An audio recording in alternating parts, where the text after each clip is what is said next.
Hello everyone, welcome back to edu for IGNOU and DU SOL. इस channel पर हम provide कराते हैं इग्नू और ड्यू के स्टूडेंट्स के लिए प्रीवियस ईयर क्वेश्चन पेपर के सॉल्यूशन को, जो आपके एग्जाम पॉइंट ऑफ व्यू से बहुत ज्यादा इंपॉर्टेंट होते हैं। और उनमें से भी हम ऐसे रिपीटेड क्वेश्चंस को देखते हैं जो प्रीवियस ईयर में रिपीटेड क्वेश्चंस थे। ठीक है, तो आज की इस वीडियो में हम देखने जा रहे हैं इंडियन इकोनॉमी बीसीओजी 172, आपका सब्जेक्ट कोड होने वाला है। ये वीडियो इग्नू के स्टूडेंट्स के लिए है, तो ड्यू के स्टूडेंट्स इसको स्किप कर सकते हैं। ठीक है, तो चलिए शुरू करते हैं बिना किसी देरी के। तो आज का सबसे पहला इंपॉर्टेंट और रिपीटेड क्वेश्चन यह था आपके प्रीवियस ईयर पेपर में, जिसके एग्जाम में आने के बहुत ज्यादा चांसेस है बिकॉज ये बहुत बार रिपीटेड था। That is, what is meant by liberalisation? Discuss different steps taken by government of India under the liberalisation. देखिए, सो लिबरलाइजेशन का मतलब होता है कि ऐसा प्रोसेस है एक तरीके का लिबरलाइजेशन, जिसमें जो हमारी गवर्नमेंट होती है ना, उसके जितने भी रेस्ट्रिक्शंस होते हैं, कंट्रोल्स होते हैं ऑन इकोनॉमिक एक्टिविटीज, उस पे से गवर्नमेंट का हक हट जाता है, या आप कह लीजिए उसका जो कंट्रोल और रेस्ट्रिक्शन है वो चीजें हट जाती है। ठीक है, तो उसको हम लिबरलाइजेशन कहते हैं। ठीक है, मतलब कहने का ये है कि गवर्नमेंट सेक्टर्स की जितनी भी चीजें थी उसको ज्यादा से ज्यादा प्राइवेट सेक्टर के हाथों में दे देना, उसका प्राइवेटाइजेशन कर देना। This is also called liberalisation. Okay, इससे क्या होता है कि पार्टिसिपेंट्स बढ़ते हैं सेक्टर्स में, ठीक है, और मार्केट ड्रिवन ग्रोथ भी देखने को मिलता है। इन इंडिया की बात करें तो 1991 में आप देखेंगे कि जो गवर्नमेंट थी उसने सेवरल फाइनेंशियल क्राइसिस देखे। ठीक है, जिसके की एस्पेक्ट्स निकले कि जैसे कि टैरिफ्स दिखे हमें बहुत ज्यादा, इम्पोर्ट टैरिफ्स दिखे। ठीक है, डीरेगुलेशन इंडस्ट्रीज का हो गया, रिमूविंग लाइसेंसिंग रिक्वायरमेंट्स जितने भी थे, बिजनेसेस को जितने भी लाइसेंस चाहिए होते थे, रिक्वायरमेंट्स थे, उसको हटा दिया गया। ठीक है, और फॉरेन डायरेक्ट इन्वेस्टमेंट को, एफडीआई जिसको कहते हैं, उसको अलाउ कर दिया गया। ठीक है, और इससे क्या हुआ कि प्राइवेटाइजिंग जितना भी था सम स्टेट्स में, ऑन एंटरप्राइजेस, ये सारी चीजें हुई। तो ये रिफॉर्म्स जो है ये दिखाते हैं कि इंडिया में किस तरीके से प्राइवेटाइजेशन हुआ है। और हाल ही में आपने बहुत सारे ऐसे न्यूज सुने होंगे कि इसका भी प्राइवेटाइजेशन हो चुका है, इसका भी। ठीक है, तो यही चीज है कि जब गवर्नमेंट के रेस्ट्रिक्शंस और कंट्रोल हट जाते हैं तो उसको हम लिबरलाइजेशन कहते हैं। आई होप आपको ये सारी चीजें क्लियर हो गई होगी। So next, moving to the next question, that is, as a result of 40 years of planning, Indian economy has recorded progress on various fronts. Discuss. Of course, overall जो 40 years of plan economic development है, जो 1950 से हुआ है start, वो Indian economy को एक significant process दिखाता है। ठीक है, प्रोग्रेस दिखाया है उसमें। ठीक है, जो हमारा गवर्नमेंट है उसका 5 ईयर प्लान, आई होप आपको पता होगा उसमें कितने क्या क्या प्लानिंग थी कि इंफ्रास्ट्रक्चर बिल्ड करना है, अचीव करना है सेल्फ सफिशिएंसी को, फूड प्रोडक्शन को ग्रोथ कराना है, ग्रीन रेवोल्यूशन लाना है। ये सभी चीजें 5 ईयर प्लान में थी। ठीक है, और फिर इकोनॉमिक प्लानिंग इसकी वजह से हुआ आगे चलकर, तो उसने हेल्प किया एक्सपेंड करने का एजुकेशनल फैसिलिटीज को, इम्प्रूव हुआ हेल्थ केयर जिसकी वजह से। ठीक है, और एक्सपेक्टेंसी जो थी वो भी इंक्रीज हुई लाइफ की। ठीक है, however despite these success, challenges like poverty, unemployment, ठीक है, और रीजनल डिस्पैरिटीज, ये सभी चीजें हमें देखने को मिली। हालांकि सक्सेस तो हुआ, बट ये सारी चीजें जैसे कि पॉवर्टी हो गया, अनएम्प्लॉयमेंट हो गया, जॉबलेस होना, ये चीजें हमें दिखी। ठीक है, वाइल प्लानिंग जो है brought about growth in various sectors, the economic faced limitations in reaching equitable development across all social strata। ठीक है, मतलब ऐसा नहीं कि केवल सक्सेस ही हुआ, ग्रोथ ही हुआ, उसके हमें थोड़े से साइड इफेक्ट्स भी देखने को मिले, चैलेंजेस भी हमें सामने करने को मिला। ठीक है, तो ये इंडियन प्रोग्रेस था थ्रू द प्लानिंग, कि हमने कैसे 5 ईयर प्लान बनाया, फिर उसके बाद एक और 5 ईयर प्लान बनाया, तो किस तरीके से हमने डेवलपमेंट करी, क्या चैलेंजेस फेस करे, उन सभी को आप इसमें मेंशन कर सकते हो। नेक्स्ट क्वेश्चन नंबर थर्ड में देखते हैं, discuss the achievements of the education sector in India. Obviously हमारा इंडियन हेल्थ जो है, आप देख रहे होंगे, आप रिसेंटली आपने देखा हो कि एनईपी लागू कर दिया गया है, न्यू एजुकेशन पॉलिसी को, राइट। तो उसी के साथ साथ आप देखेंगे कि अगर हम हिस्ट्री से देखते हैं तो एजुकेशन सेक्टर में हमें कई तरीके की अचीवमेंट्स, वीकनेसेस देखने को मिले हैं। ठीक है, तो India has made remarkable progress in the education sector. The literacy rate has significantly increased with the implementation of programmes like Sarva Shiksha Abhiyan. ऐसे ऐसे अभियान चले जिसकी वजह से क्या हुआ, जो एजुकेशन सेक्टर था उसमें जो लिटरेसी रेट था वो बहुत हाई बढ़ा हुआ, और आगे चलकर और बढ़ने लगा। ठीक है, और चिल्ड्रंस को अप टू 14 ईयर्स एजुकेशन को कंपलसरी कराया गया। ठीक है। और इसके एक्सपेंशन की वजह से क्या हुआ, जो हायर एजुकेशन इंस्टीट्यूशंस थे वो आल्सो इम्प्रूव थे access to education. However the sector still face challenges such as drop out rates अभी भी बहुत ज्यादा है, क्वालिटी ऑफ एजुकेशन थोड़ा सा लैक है अभी भी हमारे इंडिया में। ठीक है, इनसफिशियंट इंफ्रास्ट्रक्चर जो है, टीचर का शॉर्टेज होना, स्पेशली जो रूरल एरियाज है इनमें अभी भी थोड़ा एजुकेशन सिस्टम हमारा वीक है, तो ये वीकनेस इसमें आ सकता है। ठीक है, वाइल अब चीजें हो रही हैं, धीरे धीरे डेवलपमेंट हो रहा है हर चीज में, हर सेक्टर में, तो वो चीज हमें देखने को मिल रही है। ठीक है, तो कुछ इस तरीके से प्रोग्रेस और वीकनेस आप बता सकते हैं इंडियन एजुकेशन सिस्टम में।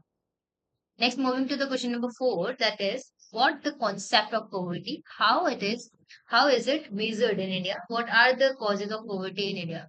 तो ये क्वेश्चन अपने आप में बहुत इंपॉर्टेंट है। अभी तक आपने जितने भी क्वेश्चन देखे सभी इंपॉर्टेंट है, because these are the questions which were repeatedly in your previous question papers. ठीक है, सो बहुत ज्यादा रिपीटेड थे, तो इस वजह से ये बहुत इंपॉर्टेंट हो जाते हैं, so you have to watch till the end. So इस क्वेश्चन में आप बता सकते हैं कि हम पॉवर्टी को कैसे मेजरमेंट करते हैं इंडिया में।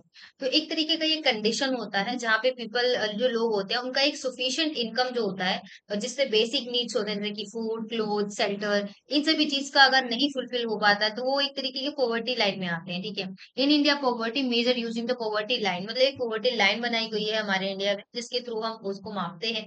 ठीक है, उसका भी नाम आप लिख सकते हैं, the poverty line calculates based on consumption expenditure. Cause of poverty in India include employment हो सकता है, लैक ऑफ एजुकेशन हो सकता है, इकोनॉमिक इनक्वालिटी हो सकती है, पॉपुलेशन ग्रोथ हो सकता है, किसी भी तरीके की पॉवर्टी हो सकती है। ठीक है, ऐसा नहीं कि केवल पैसे की ही कमी है या खाने की कमी है, किसी भी तरीके की पॉवर्टी हो सकती है। ठीक है, तो despite efforts to elevate poverty such as through employment schemes and subsidies, ये remains होते हैं एक significant challenge में due to the vast population, and क्योंकि हमारा population बहुत vast है, cultural differences बहुत ज्यादा है, economic disparities है, किसी के पास बहुत ज्यादा है, किसी के पास बिल्कुल भी नहीं है, तो ये चीज भी यहाँ पे शो हो सकती है। ठीक है, next question number 5, that is what is meant bye inequality, discuss the cause of inequality. Meaning और कॉजेस की बात करें तो इनइक्वालिटी जो है वो रेफर करती है अनइक्वल डिस्ट्रीब्यूशन को, जिसमें वेल्थ होता है, इनकम होता है, अपॉर्चुनिटीज होती है among the people in society. ठीक है, तो मतलब यही है कि इनइक्वालिटी क्या हो सकता है और उसके कॉज क्या हो सकते हैं। मतलब वही है ना कि आप किसी भी तरीके का डिस्क्रिमिनेशन कर रहे हैं, अगर कोई रूल बन रहा है उसमें दोनों जेंडर के बिहाफ पे आप कुछ चीजें दे रहे हैं, कुछ चीजें नहीं दे रहे हैं, वो इनइक्वालिटी है। ठीक है, तो वो चीज आप यहाँ पे डिस्क्राइब कर सकते हैं। स्किल्स लेवल का एक्सेस हो सकता है, रिसोर्सेज के बेस्ड पे भी हो सकता है, सोशल डिस्क्रिमिनेशन भी हो सकता है, कास्ट, जेंडर, रिलीजन, किसी के बिहाफ पे भी इनइक्वालिटी हो सकती है, तो उसको आप यहाँ पे इजीली मेंशन कर सकते हैं। Next question number 6, discuss growth drivers of telecommunication industry in India. अब देखिए, दो हमारा टेलीकम्युनिकेशन जो इंडस्ट्री है इसका रैपिड ग्रोथ हुआ है सेवरल फैक्टर्स में, दो दीज इंक्लूड होते हैं लिबरलाइजेशन, टेलीकॉम पॉलिसीज विच जो अलाउ करते हैं प्राइवेट प्लेयर्स को टू एंटर द मार्केट, कि मार्केट में एंटर करिए और इंट्रोड्यूस करिए अपने आप को अफोर्डेबल, जैसे कि स्मार्टफोन कितने ज्यादा अफोर्डेबल हो चुके हैं हम। ठीक है, पहले के टाइम पे इतना नहीं होता था, तो ये इन सभी चीजों की वजह से ही हुआ है। ठीक है, और जो गवर्नमेंट है वो डिजिटल इंडिया को इनिशिएट करती है, फर्दर जो है ग्रोथ है उसको प्रमोट करती है, डिजिटल लिटरेसी को लाती है, इंक्रीज करना चाहती है ब्रॉडबैंड पेनिट्रेशन को, जिसकी वजह से ये चीज जो है इंडस्ट्री जो है टेलीकम्युनिकेशन इंडस्ट्री वो आगे बढ़ रही है इंडिया में। Okay, next, moving to the question number 7, जिसमें आपको डिस्टिंग्विश करना है public sector and private sector, fixed exchange rate and floating exchange rate. देखिए, पब्लिक सेक्टर और गवर्नमेंट सेक्टर वेरी इजी, आप इसको अपने, आई होप आपने 12th में भी पढ़ा होगा, इसको इजीली बता सकते हैं कि जो पब्लिक सेक्टर रहता है वो बेसिकली उसका क्या मोटिव होता है कि उसको ना मतलब बेनिफिट कमाना ज्यादा ज्यादा, और गवर्नमेंट का क्या होता है कि सबको इक्वल राइट देने और सबको लाइक नेसेसरी चीजें जो है वो तो प्रोवाइड कराना ही है। ठीक है, on public welfare is essential services, while तो जो प्राइवेट सेक्टर है कंसिस्ट करते हैं अपने बिजनेस को, अपने इंडिविजुअल या प्राइवेट जो एंटिटीज होती हैं उसको, ड्रिवन बाय प्रॉफिट मोटिव। ठीक है, जैसे मैंने आपको बताया पब्लिक में क्या होता है कि सबकी भलाई होगी और इसेंशियल सर्विसेज जो होंगी वो प्रोवाइड होंगी, वाइल जो प्राइवेट सेक्टर होता है वो प्रॉफिट मोटिव के बिहाफ पे काम करता है, तो वो चीज आप यहाँ पे बता सकते हैं। और फिक्स एक्सचेंज रेट की बात करें तो इसमें क्या होता है, करेंसी की जो वैल्यू होती है वो अनदर करेंसी के और या जो बास्केट ऑफ करेंसी है उसकी इंश्योरेंस स्टेबिलिटी को करती है। ठीक है, और जो फ्लोटिंग एक्सचेंज रेट होता है इसमें क्या होता है, is determined by market forces और ऑफ सप्लाई एंड डिमांड, कि मतलब फ्लोटिंग एक तरीके से फ्लोट कर रहा है कि किस तरीके का सप्लाई है, किस तरीके का डिमांड है, उसके बिहाफ पे जो है फ्लोट कर रहा है एक्सचेंज रेट। ठीक है, वो हो गया हमारा। और फिक्स एक्सचेंज रेट तो वही है जो फिक्स है। ठीक है, तो ये चीज है। नेक्स्ट क्वेश्चन नंबर 8 देखते हैं, जिसमें आपको डिस्कस करने हैं major issues that affect Indian economy. Several issues are affecting Indian economy, right? So including unemployment हो सकता है, इन्फ्लेशन हो सकता है, इनकम की इनइक्वालिटी हो सकती है, गर्ल को ज्यादा मिल रहा है, बॉय को कम मिल रहा है, किसी को बहुत ज्यादा, किसी को बहुत कम मिल रहा है, एग्रीकल्चर सेक्टर में बहुत लैक्स है। ठीक है, एम्प्लॉयज को आप देख सकते हैं एम्प्लॉयमेंट की कितनी ज्यादा कमी है इंडिया में। ठीक है, कई सारे ऐसे चैलेंजेस हैं जिसकी वजह से करप्शन हो रहा है, ब्यूरोक्रेसी होता है। ठीक है, इन एफिशिएंसीज हो जाती हैं, कॉम्प्लेक्स रेगुलेटरी एनवायरनमेंट हो जाते हैं। ये ग्रोथ को, इकोनॉमिक ग्रोथ को हिंडर करते हैं। तो ये मेजर इश्यूज हैं जो अफेक्ट करते हैं इंडियन इकोनॉमी को। सो नेक्स्ट क्वेश्चन नंबर 9 पे आते हैं, जिसमें आपको बता डिस्क्राइब करना है various measures improving infrastructure in India.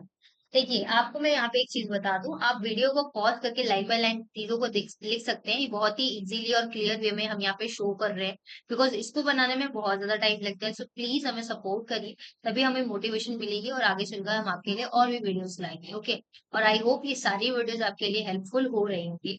सो इसमें आप बता सकते हैं कि कैसे इंफ्रास्ट्रक्चर को इंडिया में इम्प्रूव किया जा सकता है। ठीक है, तो इंडियन गवर्नमेंट जो है वो अंडरटेक कर सकती है several measurements, including the development of national highways जो है उसको बनाना। ठीक है, मॉडर्नाइजेशन हो सकता है पोर्ट्स का, एयरपोर्ट्स का।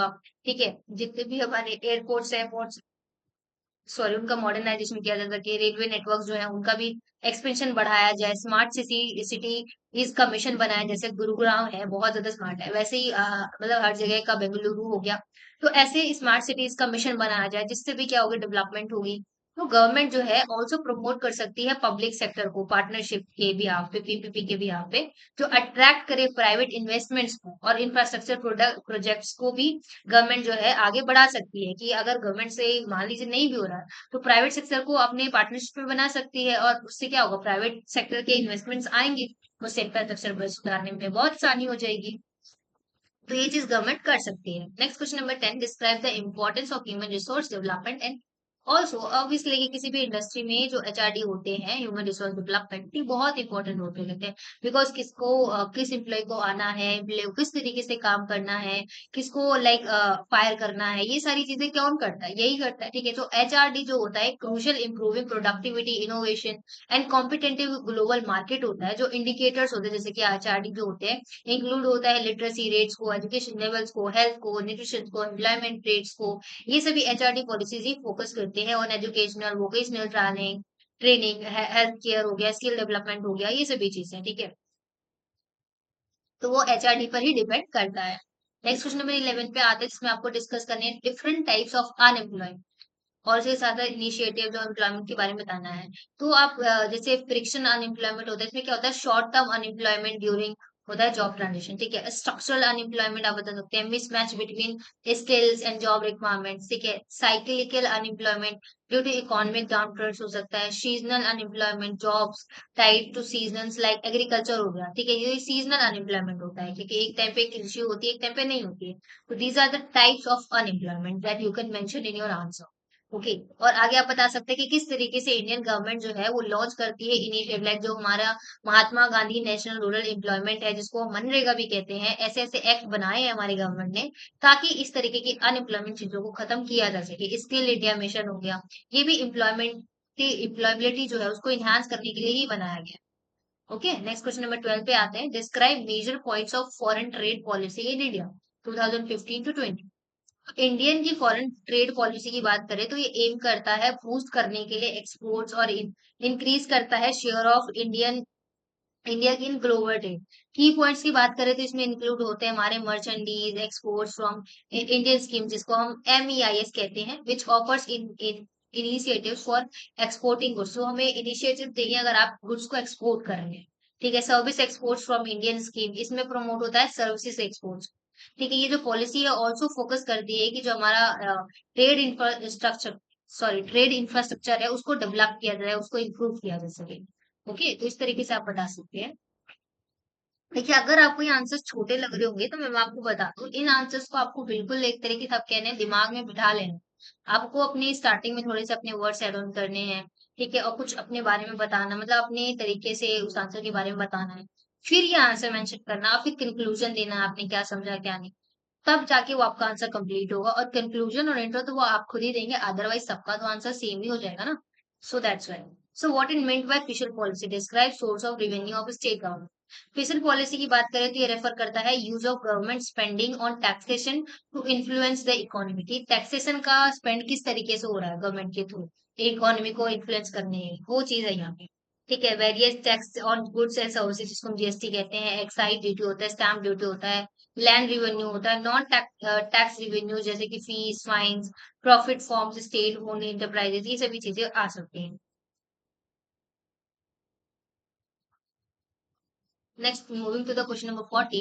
अगेन आपको डिस्टिंग्विश करना है एप्रिसिएशन और depreciation of exchange rate, multilateral trade agreements and plurilateral trade agreements. तो एप्रिसिएशन की बात करें और डेप्रिसिएशन की, तो इसमें क्या होता है, एप्रिसिएशन रेफर करता है कि किसी चीज में इंक्रीज हो। देखिए, एक एप्रिसिएशन तो होता है कि आपके बारे में किसी ने अच्छा बोला, आपकी तारीफ करी, but in this other sense appreciation का मतलब होता है जब आपको वहां पे प्रॉफिट हो रहा हो। ठीक है, करेंसी रिलेटिव जो है अदर करेंसीज हैं वो मतलब बढ़ रही हो और इम्पोर्ट हो सके चैप्टर चीपर्स का। ठीक है, तो मतलब refers to the increase in the value of currency. जब हमारे करेंसी का वैल्यू इंक्रीज होता था उसको हम एप्रिसिएशन कहते हैं, वेयर एज जो डेप्रिसिएशन है उसका अपोजिट है कि करेंसी का लॉस होना, कि जो वैल्यू है उसका लूज होना या कम हो जाना, वो चीज है। और ये इन्वॉल्व और नेक्स्ट हम आ जाते हैं मल्टीपल कंट्रीज एग्री करते हैं ऑन ट्रेड रूल्स पे, तो उसको हम मल्टीलेटरल ट्रेड एग्रीमेंट कहते हैं। ठीक है, जिसको हम डब्ल्यूटीओ के अकॉर्डिंग भी समझ सकते हैं। ठीक है, और प्लूरिलेटरल ट्रेड एग्रीमेंट वो होते हैं जो इन्वॉल्व करते हैं सबसेट ऑफ कंट्रीज को। ठीक है, with in a larger group, को एक ग्रुप है लार्ज, उसके अंदर और फोकस करते हैं ऑन स्पेसिफिक जो इश्यूज है सेक्टर्स है उसके ऊपर। तो ये है इन दोनों के बीच में डिफरेंस। आई होप आपको समझ में आया हो। नेक्स्ट क्वेश्चन नंबर 15 पे आते हैं जिसमें आपको अगेन आपको बताना है, शॉर्ट नोट्स लिखने हैं। तो हम एक एक करके देख लेते हैं। इमरजेंसी प्रॉब्लम इन इंडिया, ये सिग्निफिकेंट था एनर्जी चैलेंजेस। तो ये ऑब्वियसली इंडिया के अंदर एनर्जी के चैलेंजेस हैं, हालांकि हमारे पास बहुत सारे ऐसे इंफ्रास्ट्रक्चर है, इनइक्वालिटीज है जिससे हम कर सकते हैं, बट यहाँ पे अभी भी कहीं ना कहीं लैक है हमारा इम्प्लीमेंट करने का। ठीक है, renewal energy source like solar हो गया, विंड हो गया, बिग डेवलपमेंट हो गया, ये इश्यूज जो हैं एनर्जी एक्सेस में अफोर्डेबिलिटी रिमेन है, अभी भी इनको अडेप्ट नहीं किया गया, हालांकि हमारे पास कैपेबिलिटी है। ट्रिकल डाउन थ्योरी ये क्या होता है, एक तरीके का ये सजेस्ट करता है कि जिसमें बेनिफिट प्रोवाइड हो सके वेल्दी और बिजनेसेस को, सच एज टैक्स कट करना, इन्वेस्टमेंट्स करना, जिससे इवेंचुअली ट्रिकल डाउन हो सके। ठीक है, फॉरेन ट्रेड मल्टीप्लाई, इसमें क्या होता है, ये कॉन्सेप्ट मेजर करता है impact of change in exports on the overall economy, where an increase in exports can lead to a multiple effect of national income. ठीक है, फिशल फेडरलिज्म क्या होता है, ये रेफर करता है फाइनेंस रिलेशन को between different levels of government, states हो गया, लोकल हो गया, सेंट्रल हो गया, इन गवर्नमेंट्स के जितने भी डिफरेंट डिफरेंट लेवल्स हैं उसके फाइनेंशियल रिलेशन को दिखाता है फिशल फेडरलिज्म। ठीक है, और ये इन्वॉल्व करता है distribution of taxation of power और एक्सपेंडिचर की रिस्पॉन्सिबिलिटीज हैं जो इंश्योर करता है एफिशिएंट गवर्नमेंट को, इकोनॉमिक स्टेबिलिटी को। ओके, सो यहाँ तक ये वीडियो कंप्लीट होती है। आई होप हमने जितने क्वेश्चन देखे आपको समझ में आए होंगे। तो इस सब्जेक्ट के अलावा अगर आपको कुछ और सोल्यूशन चाहिए तो आप हमें कमेंट सेक्शन में बता सकते हैं। सो यहाँ तक ये वीडियो देखने के लिए thank you so much and don't forget to like and subscribe.